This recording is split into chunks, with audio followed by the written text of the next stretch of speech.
प्रियात्मन, वेद प्रेमियों, सुधी श्रोताओं, अब हम ऋग्वेद के प्रथम मंडल के 26वें सूक्त के चौथे मंत्र की व्याख्या में प्रवेश करने जा रहे हैं।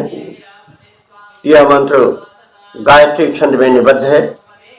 इस मंत्र के दृष्टा हैं सुनाशेप और देवता हैं अग्नि। इनका परिचय हम पूर्व प्राप्त कर चुके हैं। इसका शीर्षक होगा अग्नि द्वारा आवाहित वरुणादि देव यज्ञ में पधारे। तो अब हम मंत्र पाठ करें।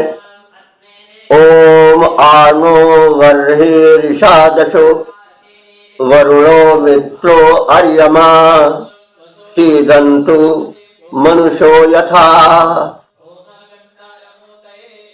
शब्दार्थ देखें। ऋषादश वरुण मित्र अर्यमा। ऋषादश का अर्थ है हिंसक शत्रुओं के विनाशक। अर्यमा मित्र वरुण। वरुण और मित्र और अर्यमा देवता हैं।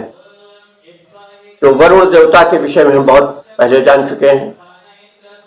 वे सृष्टि के संचालन के नियमों का नियमन करने वाले हैं। मित्र सूर्य का ही एक रूप है जो हितकर रूप है, और अर्यमा भी सूर्य ही का एक पर्याय है। थोड़ा अर्थों में विभिन्न होता है, क्योंकि हमारे यहाँ एक वस्तु के जितने गुण हैं उन गुणों को प्रकाशित करने वाले शब्दों को रखा गया है। वे पर्यायवाची है, लेकिन प्रत्येक शब्द की अपनी अपनी अलग विशेषता होती है। सूर्य जब प्रखर होता है तो प्रचंड मार्तंड कहते हैं, जब शीतल रहता है तो सविता कहते हैं, मित्र कहते हैं, और जब उससे लोग गति पाते हैं तो उसको अर्यमा कहने लगते हैं। तो इस प्रकार से है तो सब परस्पर पर्याय ही, लेकिन वे जो है वो अलग अलग अर्थ का निष्पादन करते हैं। इसलिए व्याख्या के समय, अर्थ बोधन के समय उस शब्द के वैशिष्ट्य पर वो किस विशेष को कहना चाह रहा है, अर्थ में क्या वैशिष्ट्य लाना चाह रहा है, इस बात को हम ध्यान में रखें। तभी हम अर्थ के अवबोधन में पूर्ण सक्षम हो पाएंगे और अर्थ का आनंद उठा पाएंगे। तो यहां पर कहा गया ऋषादश, जो हिंसक शत्रुओं के विनाशक है। यह बहुत बड़ी चीज है। वे विनाशक कौन है? वरुण है, मित्र हैं और अर्यमा देव हैं। ये सब सूर्य के ही, आदित्य के ही रूप हैं। वरुण भी आदित्य गण में आते हैं, लेकिन मित्र और अर्यमा तो सूर्य से ही जुड़े हुए हैं विशेष रूप से। तो हे शत्रुनाशक वरुण मित्र अर्यमा, नह वर्हि आसीदन्तु। नह माने हम सबके, वर्हि माने कुशासन। कुशासन, कुश एक पवित्र घास है जिसका आसन बड़ा पवित्र माना जाता है। कु माने कुत्सितों का, विकृतियों का जो शमन करे वो कुश है। कु शमयति इति कुश। तो वो घास बड़ी उपयोगी होती है। उसमें विकृतियों के, दुर्विचारों के शमन की एक विशिष्ट शक्ति होती है। इसलिए कुश की पवित्री भी धारण की जाती है। कुश का आसन भी बिछाया जाता है। पवित्रीकरण भी कुश से ही होता है। इस प्रकार से कुश का यज्ञीय उपयोग है और ऋषियों ने उसको विशिष्ट स्थान दिया है, क्योंकि वो कुशमयति, वो विकृतियों का शमन करने वाला होता है। इसकी वैज्ञानिकता को पहचानने की आवश्यकता है। तो नह वर्हि हमारे कुशासन पर आसीदन्तु, आप आवाहित देव विराजे बैठे यथा मनुष्य, जैसे सामान्य मनुष्य आकर के बैठ जाते हैं और किसी औपचारिकता की कामना नहीं करते। यद्यपि यहाँ पर मनुष्य के अर्थ में हम व्याख्यायित कर रहे हैं शब्द को,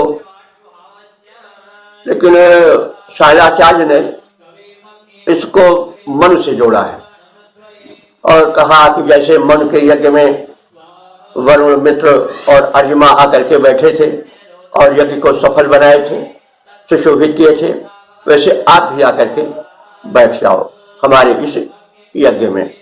यज्ञ से कर्म यज्ञ, यज्ञ का विस्तृत अर्थ हम लेते चलें समय समय पर तो अच्छा रहेगा।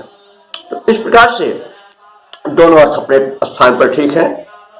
जैसे सामान्य मनुष्य बिना किसी औपचारिकता को ध्यान में रखते हुए आकर के प्रेम पूर्वक बैठ जाते हैं, वैसे जो ये शत्रु संहारक वरुण, मित्र और अर्यमा देवता हैं, वे भी हमारे इस यज्ञ में आकर बैठे। हे अग्निदेव, आप इनके आवाहक हो। तो इस प्रकार से हम इस मंत्र का संक्षिप्त शब्दार्थ एवं व्याख्या से अवगत होकर अब इसके पद्य रूपांतरण में प्रवेश करेंगे।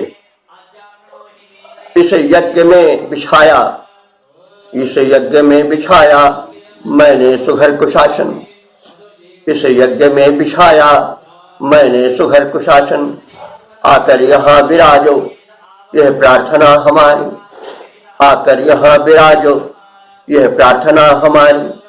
ये देव वर वरुण या जो मित्र अर्यमा है, जिनमें के बल विपुल है, जिनमें के बल विपुल है, जो शत्रु शक्तिहारी, वे सभी यहाँ विराजें, वे सभी यहाँ विराजें प्रसरित कुशासनों पर, वे सब यहाँ विराजें प्रसरित कुशासनों पर। बनकर हिति हमारे ये देव तेजधारी, बनकर हिति हमारे ये देव तेजधारी। जैसे कि मित्र के घर, जैसे कि मित्र के घर है मित्र बैठ जाते, वैसे ही बैठ जाएं कर दें मुझे सुखारी, वैसे ही बैठ जाएं कर दें हमें सुखारी, कर दें हमें सुखारी।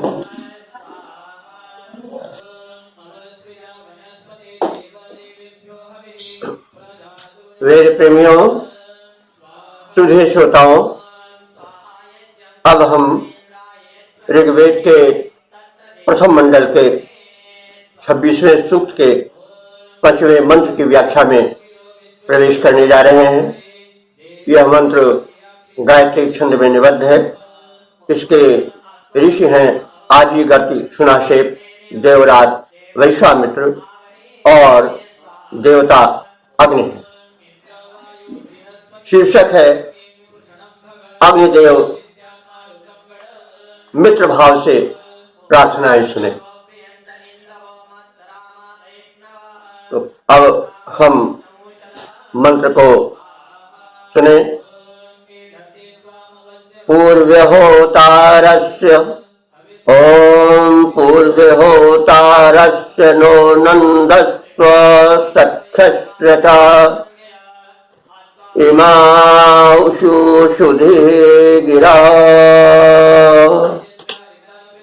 शब्दार्थ से परिचित हो लें। पूर्व होता, पूर्व होता, होता होत का संबोधन है। हे प्राचीन काल से चले आने वाले होता, आवाहक अग्निदेव। अग्निदेव जो है वे देवदूत हैं, आवाहक हैं, बुलाने वाले हैं देवों को, दिव्य शक्तियों को, इसलिए उनको होता कहा जाता है। तो ये प्राचीनतम होता है।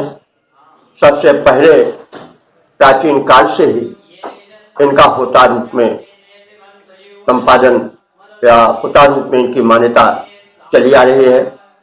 इसीलिए ऋषि कह रहा है कि हे अग्निदेव, अपूर्व्य होता, प्राचीन काल से ही होता रूप में स्थापित है। तो हे अग्निदेव, न अस्य सख्य से क्या मंदस्तु, न माने हमारे, अस्य सख्य से माने इस मैत्री भाव के भाव को सुनो, समझो और मंदस्व और उससे प्रसन्न हो जाओ।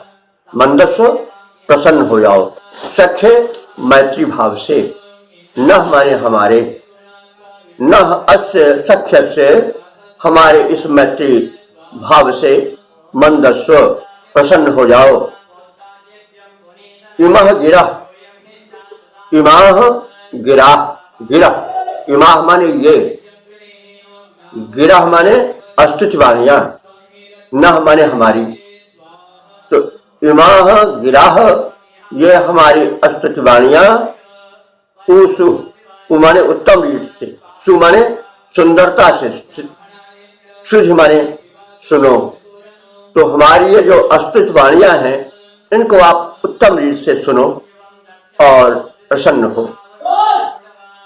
तो इसमें यह कहा गया है कि हे पुरातन होता अग्निदेव, आप हमारे इस कर्म यज्ञ से और हमारे मित्र भाव से प्रसन्न हो और हमारी स्तुतियों को भली प्रकार से सुनो। यहाँ पर ध्यान देने की बात यह है कि ऋषि क्यों मित्र भाव को ही प्रधानता दे रहा है।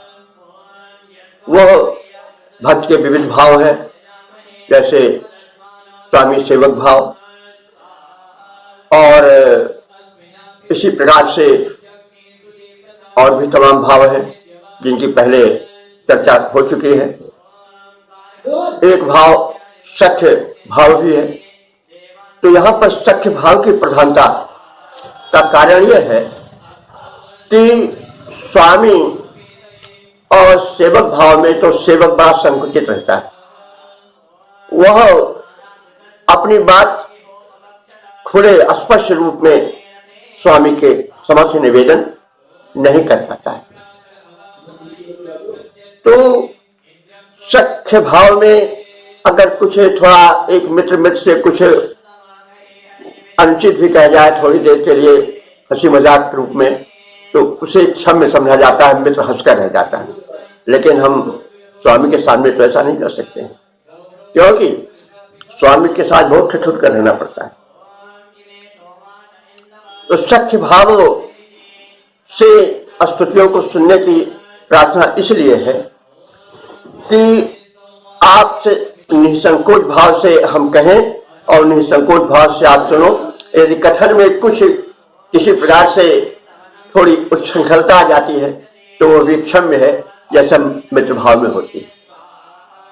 मेरे विचार से इसीलिए जब सूरदास जी जो पहले कृष्ण की उपासना दासी भाव से किया करते थे, तो जब उन्होंने स्वामी के सामने यह कहा कि प्रभु हो सब पच्चन कोटि को और मौसम कौन कुटिल खड़कामी, जिन तन दियो होता है बिसरायो ऐसो नमक हरामी।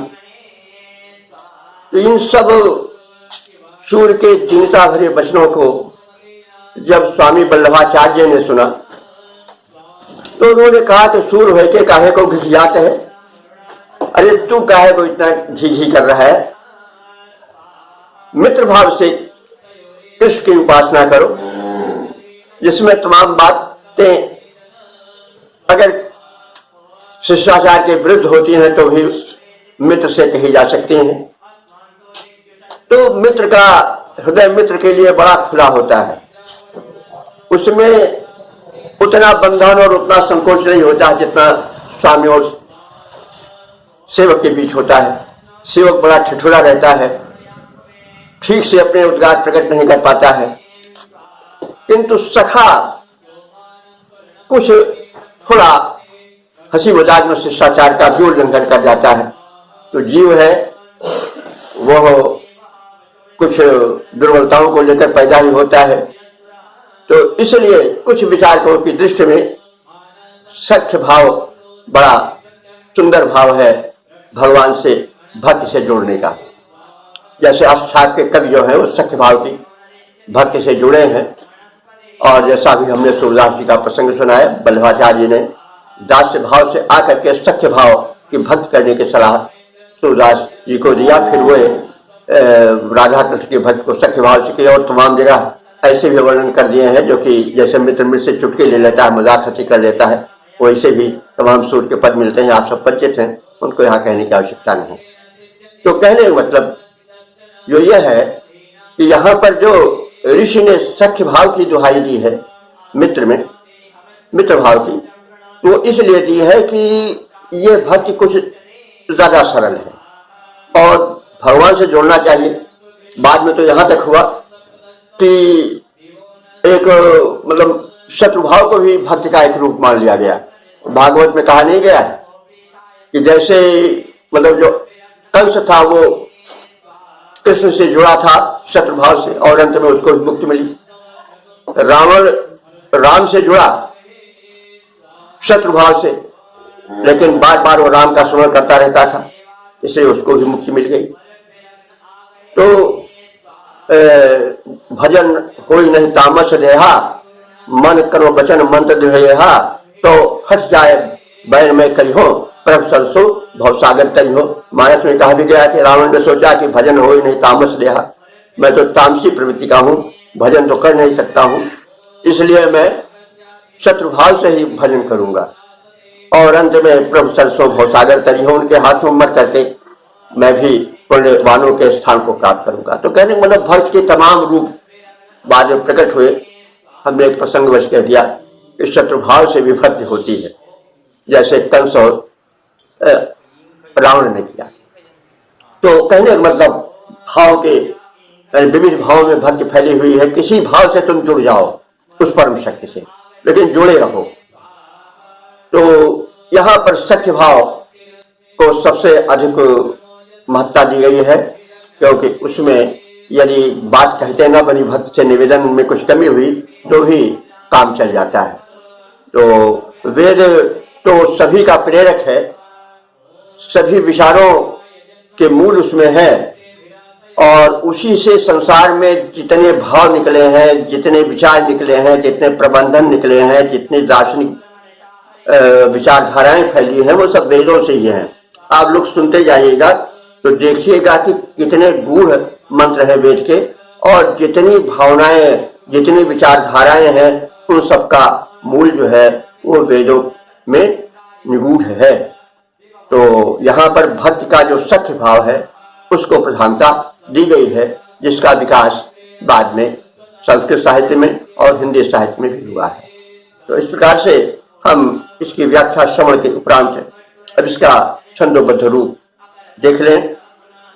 हे अग्नि देवता, आप पुरातन होता है हितकारी, यह विनती सुने हमारी, यह विनती सुने हमारी। आप यज्ञ की महिमा जाने, आप यज्ञ की महिमा जाने, उसकी विधियों को पहचाने। यज्ञ कर्म करता हम सबको हितकर मित्र भाव से माने, हितकर मित्र भाव से माने। मित्र भाव से हो प्रसन्न, स्तुतियां सुने हमारी। मित्र भाव से हो प्रसन्न, स्तुतियां सुने हमारी। हे अग्नि देवता, आप पुरातन होता है हितकारी। तो मित्र भाव से सुनने के निवेदन का तात्पर्य हुआ कि कुछ त्रुटि रह गई हो तो भी आप उसे ध्यान नहीं देंगे, जैसे मित्र किसी भी बात को ज्यादा ध्यान मित्र नहीं देता है।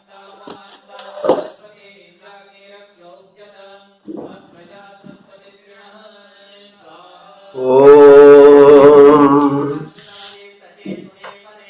वेद प्रेमियों, सुधीर सज्जनों, श्रोताओं, संप्रति हम ऋग्वेद के प्रथम मंडल के 26वें सूक्त के 6ठे मंत्र की व्याख्या में प्रवेश करने जा रहे हैं। यह मंत्र गायत्री छंद में निबद्ध है। दृष्टा ऋषि हैं आदि गर्द सुनाशे, देवरात वैश्वामित्र, और देवता हैं अग्नि। मंत्र का शीर्षक है अग्नि उपासना में सारी उपासनाएं समाहित। तो अग्नि के स्वरूप को समझ लेना परम आवश्यक होता है, और हम स्वरूप को जब तक नहीं समझ पाते हैं तब तक देवत्व की सूक्ष्मता से परिचित नहीं हो पाते।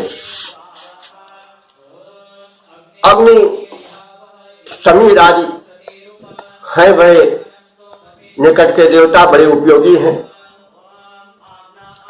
हम किसी देवता को जो किसी स्थान विशेष में, मंदिर, मस्जिद, गुरुद्वारे या चर्च आदि में बैठे हैं, उनके दर्शन लाभ न करें, उनसे कुछ दिन के लिए वंचित रह जाएं तो हमारा कोई विशेष अनिष्ट नहीं होगा।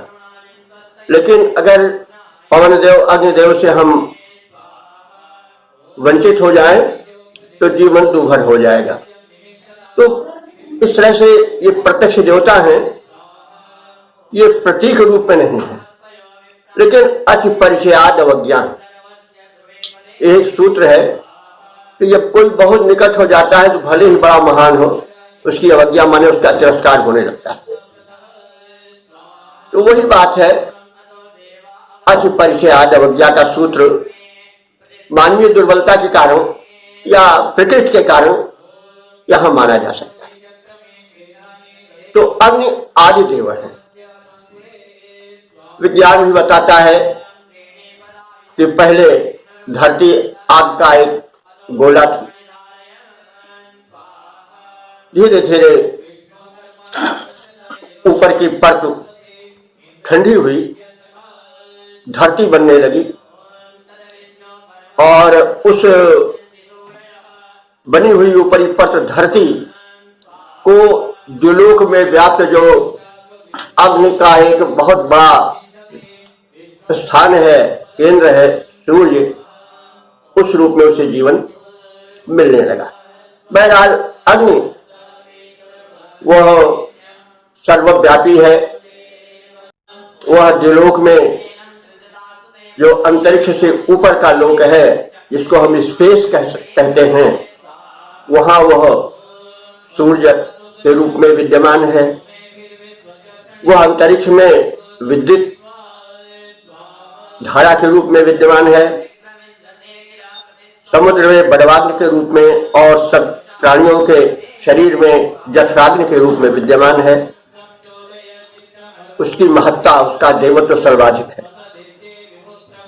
कुछ इसी वैज्ञानिकता को इस मंत्र में व्यक्त किया गया है कि जो दिव्य शक्तियां हैं, कोई भी हो, उनकी हम उपासना करें,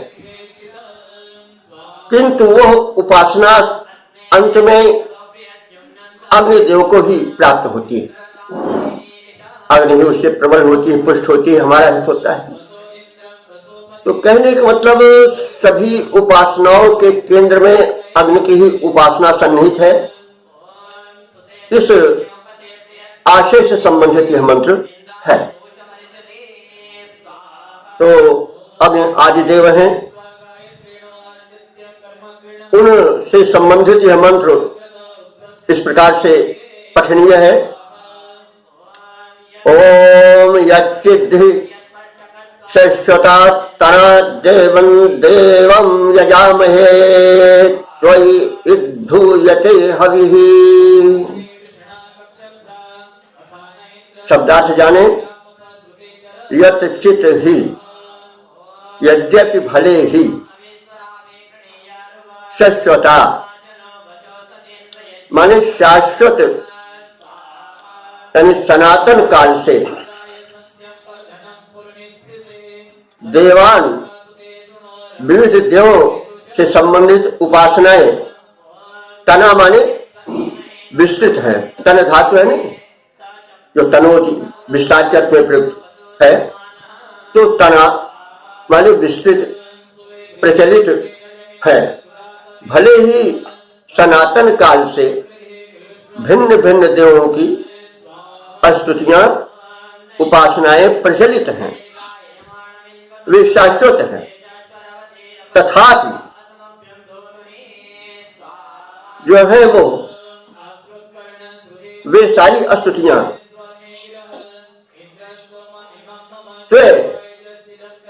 हे अग्निदेव तुम में ही इत माने ही हूयते आहुति रूप में प्राप्त होती है। हवि ही आहुति रूप में हुए माने हवन की जाती है, प्राप्त होती है। और ऐसे हे अग्निदेव हम तुम्हारी यजामह माने यज्ञ कर्म द्वारा उपासना करते हैं। तो तात्पर्य हुआ कि भले ही हम सब उपासक चिरकाल से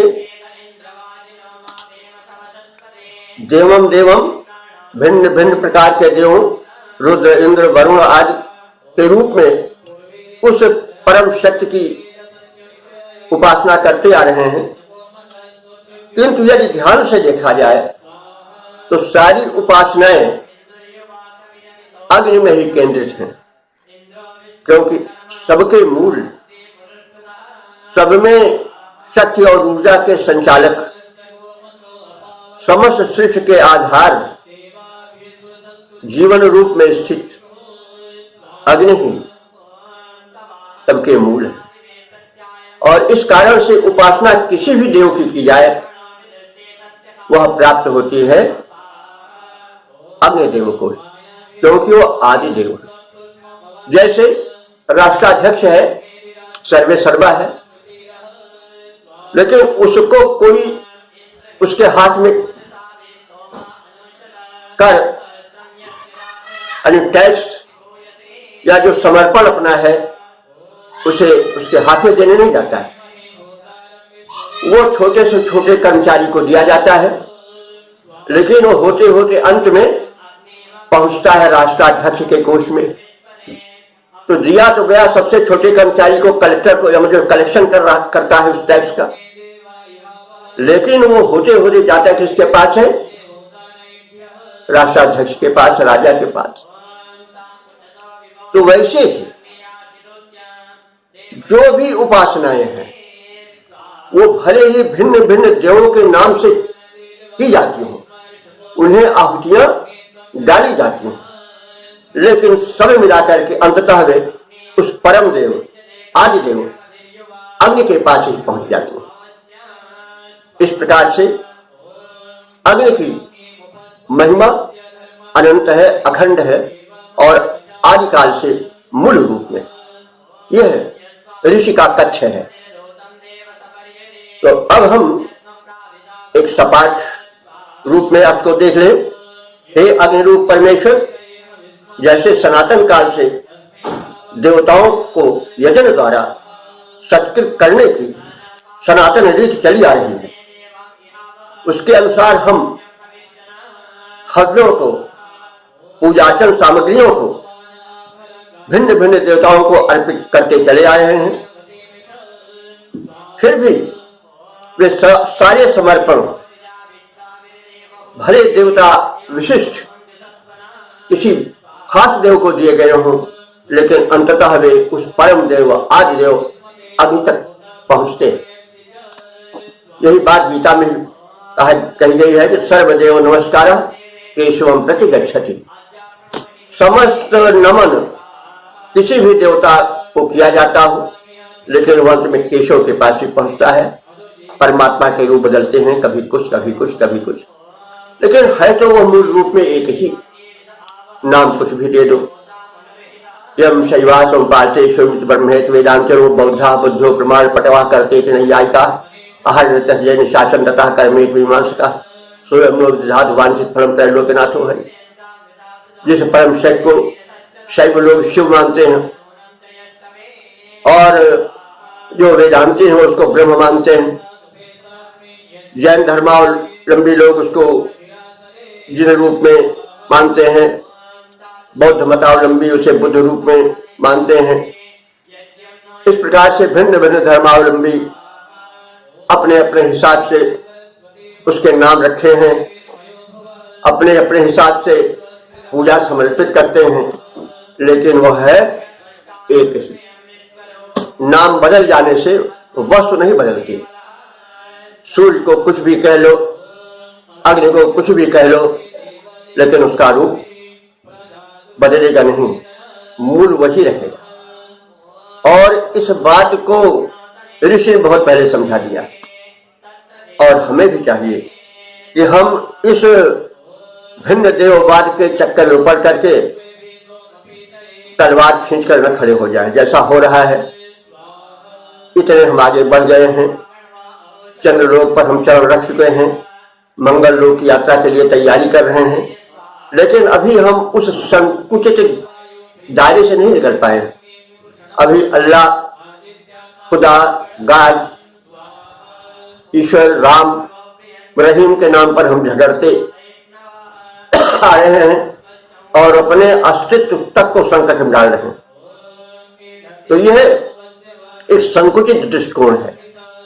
इसे यदि मनुष्य को इस धराधाम पर सुरक्षित रहना है तो इस संकुचित दृष्टिकोण को मिटाए और ईश्वर अल्लाह एक नाम, सबको सन्मति दे भगवान, इस विचारधारा से उत्पन्न होते हैं।